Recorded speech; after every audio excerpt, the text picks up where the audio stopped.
Bonjour, dans cette vidéo, on va étudier le mouvement parabolique d'un projectile. Un projectile lancé à partir d'un point avec une vitesse v initiale faisant un angle alpha. Ici, on peut régler donc la vitesse initiale et l'angle de tir. Le mouvement se fera dans le champ de pesanteur qui est vertical dirigé vers le bas et le solide ne sera soumis qu'à son poids. Si on applique le TCI, on aura P égale MA, P c'est égal à mg égale MA, alors A égale à G. On a un mouvement uniformément varié car l'accélération est une constante. Il nous sera alors loisir de déterminer les composantes de l'accélération dans les systèmes de coins qu'on va définir, le système d'axe, l'axe des X en rouge, l'axe des Y en vert et l'axe donc des Z. Le mouvement se faisant dans un de ces plans, ici c'est le plan XOZ, on détermine donc les composantes en fonction de X et Z, comme ici c'était défini en fonction de Y et X. Alors, le point de lancement peut ne pas toujours coïncider avec l'origine du repère. On peut lancer l'objet à partir de là, comme on peut lancer à partir. Alors, si on lance l'objet, voilà ce qu'on voit.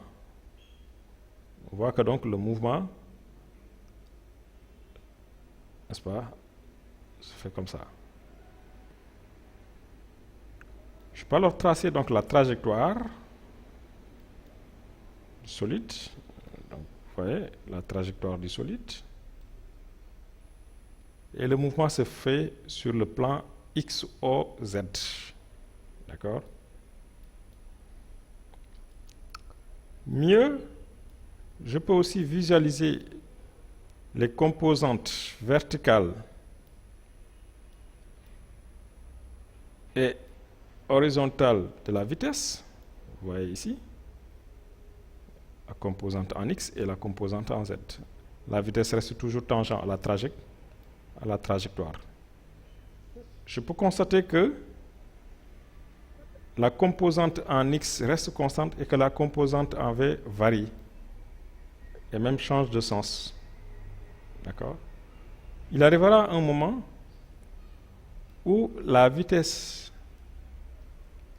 va se confondre avec la composante horizontale.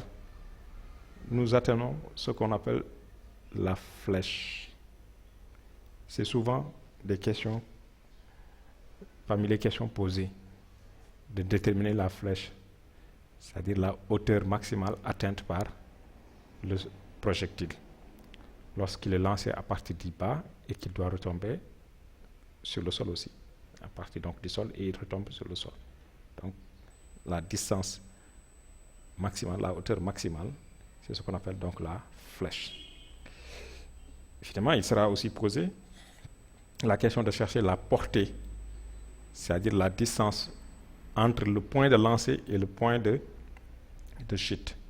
En tout cas, donc, la distance qui sépare donc les deux verticales donc, du point de lancer comme du point de chute. Alors, donc, on pouvait le lancer à partir d'une hauteur ici. Maintenant, le point de chute étant là, donc c'est toujours donc, la distance entre le point de lancer et le point de chute. D'accord? Il sera aussi posé donc, la question de déterminer l'équation cartésienne de la trajectoire.